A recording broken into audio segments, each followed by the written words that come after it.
Hey, everybody, this is Jimmy Tingle. Welcome to another episode of the Meet the Candidates series for Cambridge City Council and Cambridge School Committee. My guest today is Kathy Zusy. She's running for re-election for the Cambridge City Council for the one and only Kathy Zusy. Thank you so much, Jimmy. It's wonderful to be here. Thanks, Kathy. You're running for re-election. First, for the people who don't know you, please tell us a little bit about yourself, where you're from, how do you find the Cambridge City Council in your first term, things like that. Okay. I've been a Cambridge resident for 30 years. I've been a civic leader here for 25 years. Most people know me because I've led the revitalization of Magazine Beach Park, the city's second largest park.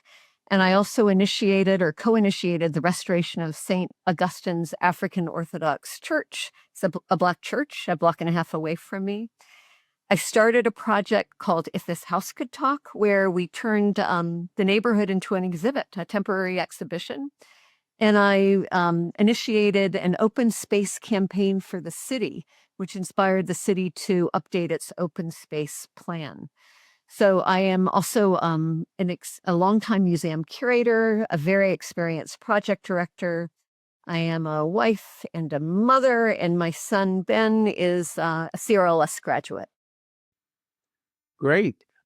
That's wonderful. So you've really made an impact in Cambridge over the last 30 years. I've been around, and I feel like I've sort of been curating the neighborhood. I see. I'm not working within the museum context anymore. I'm looking at the built environment and how it reflects our culture and how I can help to shape it so that it creates the greatest benefit for the community. Great. So, how was your first term in the Cambridge City Council? What are you most proud of the work that you did there, and what do you hope to accomplish if you were to be reelected for a second term? Well, first of all, I want to just explain, I actually ran in 23 and I lost. But, and then sadly, City Councilor Joan Pickett died last August. So as of last September, I stepped up to fill her seat, which has been a great honor. And I found the job as city councilor to be incredibly, it's an endless job, and it's an endlessly fascinating job. So, every day I never, it's sort of like being a museum curator. I have no idea what's going to happen every day, because I'm bombarded with meetings, calls, texts, emails. And I'm constantly trying to learn more to understand the larger context of our local issues. But on the council, what I've been I assumed the committee chairmanships that Joan had. So I'm the chair of the Transportation Committee, where we've had meetings about interregional projects. Most of our challenges in the city are actually regional challenges. They're not unique to Cambridge, and the solutions will be regional as well.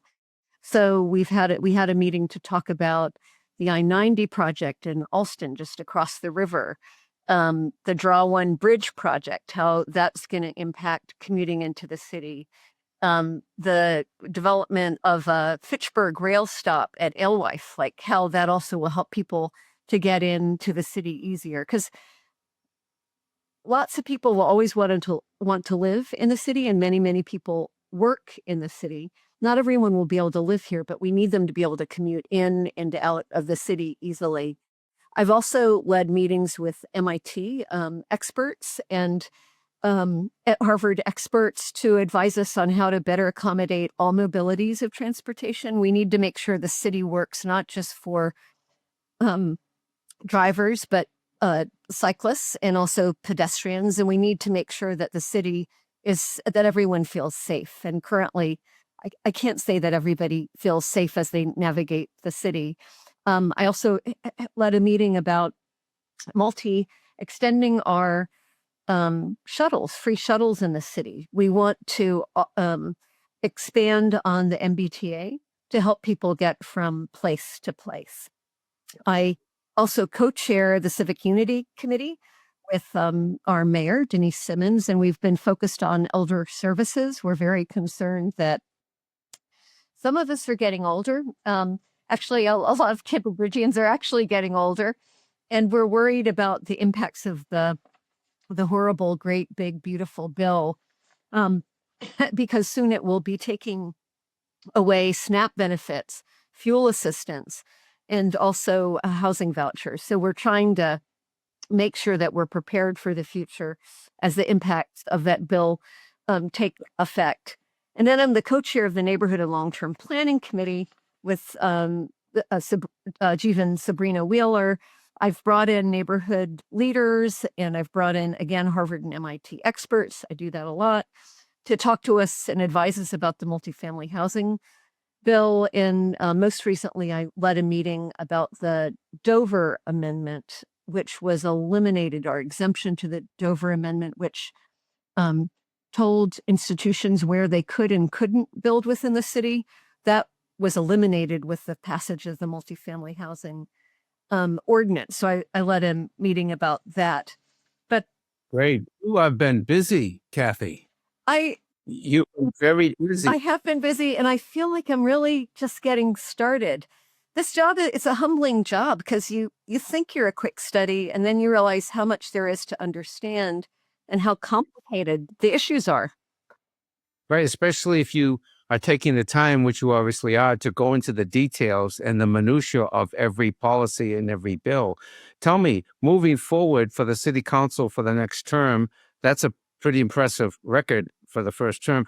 What do you look forward to working on in the second term if you are elected? A couple of things that you'd like to hopefully accomplish. Well, the community has said, overall, in surveys, increasing housing, and especially housing for young people, young families, city workers, is the city's priority.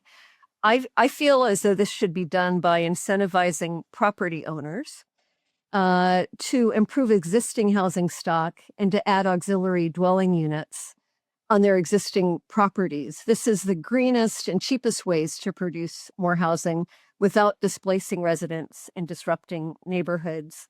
And I also want to support the development of the Cambridge Land Trust, which is a great idea, but it really needs to have a strong business plan.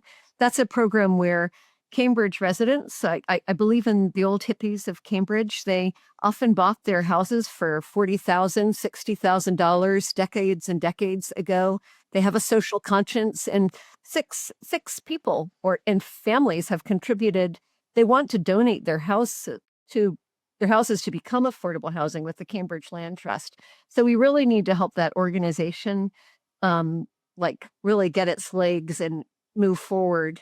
And then I have other ideas too. We need to create a revolving housing production fund that would help to lower the cost of short-term financing to build affordable housing. And then, of course, we want to encourage Harvard and MIT to continue to build more housing for their students. We have so many graduate students and postdocs that make Cambridge the great place that it is, that are struggling to find housing in and around Cambridge. So we need to work with our university partners to encourage them also. We don't have to provide all the housing. They should be also helping to provide some of that housing. I also want to move development back to the corridors and squares, as Envision Cambridge, our citywide plan, recommended. Envision said, protect the neighborhoods and focus on smart growth where there are transportation corridors. So we want to push development out of the neighborhoods and back to where it belongs, again, on the corridors, in the squares, and in what we call transition districts, which are generally parking lots or 1 or 2 story industrial buildings on the edges of neighborhood, where if you built a big development, you wouldn't dramatically impact or negatively impact the overall neighborhood. Just stop you there for a second. So, in terms of housing, you are advocating to preserve the existing houses, but build in certain areas above the 3-story limit. I think it is, or the 4-story. Is that the gist of it? And would that be which side of the divide? Like, who have you been endorsed by? Because I know there's a few different groups out there. Who is endorsing that proposal? So I am endorsed by the Cambridge Citizens Coalition. And what I haven't mentioned yet is what most people know about me outside of Magazine Beach, which I was the only vote against the multifamily housing ordinance. Not because I believe we need more housing, but I feel as though it will produce luxury housing, it'll inflate real estate values, and it'll displace the very people it was supposed to protect. So I feel like that was the wrong way. I feel like the housing committee got locked into thinking this is the only way to create more housing, but it will produce housing. It's going to produce luxury housing and displace the people we want to protect. So I'm hoping in this next term to amend the multifamily housing ordinance. We need to make sure that 6 stories is no longer as of right. We need to, currently the developers are building balconies everywhere and green roofs because the 30% open space requirement is satisfied by balconies and green roofs, which are private space. So we need to, especially balconies, they shouldn't be a part of the open space requirement. We also, No balcony. yeah, we need some parking and we need some tree protection as well. Okay. Let me ask you, we only have a few minutes left, so I want to make sure. You were talking about transportation, and I know the bike lanes are a very contentious thing, and you want to make it, accessible for everybody. Do you think the bike lane formula we have now is the way to go? Do you think we need more bike lanes, less, or what would you feeling briefly in a minute or so? What are your thoughts on that? I am a cyclist and my husband is a cyclist. I will, for many different reasons, but we have 42,000 registered vehicles in the city. We have had 42,000 registered vehicles for the last 5 years. So I think we need to, we must recognize that drivers have needs as well. And we need to, I think we'd be delusional not to consider the needs of drivers. And I just attended this MIT forum which was talking about autonomous vehicles. They're going to be the future. They're coming here and they'll be shared vehicles and they will reduce the need for each of us to have individual vehicles, but we're not there yet. So we need to accommodate the needs of drivers while, and we need, encouraging people to use sustainable modes of transportation. We want people to walk and cycle and use mass transit if they can, but not everyone can. So we need to accommodate other people's needs as well. Great. Well, before we go, we have a minute or so left.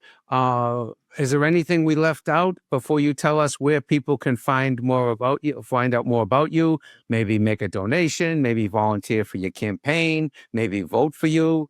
Anything else we left out that you want to just briefly say before you give your final closing statement and website, etc.? Well, I hope people will vote for me because I'm eager to preserve what makes Cambridge such a great place to live for so many, it's such a great place to live for so many different reasons. We've got our distinct neighborhoods, big old shade trees, playgrounds, diversity, art and cultural attractions, educational institutions, all these students seeking to make the world a better place, biotech, high tech, local businesses, and we invest in all of our citizens, and we have a commitment to raising the whole community. I am committed. I'm a planner. We need to plan for the future. And I will really promote fiscal responsibility. We're going to have less money going forward and we need to work smarter. So I hope people will give me their number 1 vote because I not only listen, but respect the voices of Cambridge residents. I do my homework and I'm very solutions oriented and have a track record for getting things done. Great. And how can people find out about the Kathy Zusy campaign? They can go to votezusy.org, ZUSY. You'll find out all about me, my platform, and how you can become part of Team Zusy. Right. And could they sign up to volunteer or maybe make a large donation there as well? They can. We make it really easy for them to do that there. And I really, the best team wins. And so I really am counting on people reaching out. And I have many people are canvassing for me, hosting parties, posting signs, holding signs. Great. Thank you. I'm so grateful to all of you, and making donations. Thank you. Thank you, Kathy, Zusy. We really appreciate you joining us. Good luck on November 4th. And thank you, everybody, for watching today. We'll be back with more candidates very shortly. Thank you. Thank you so much.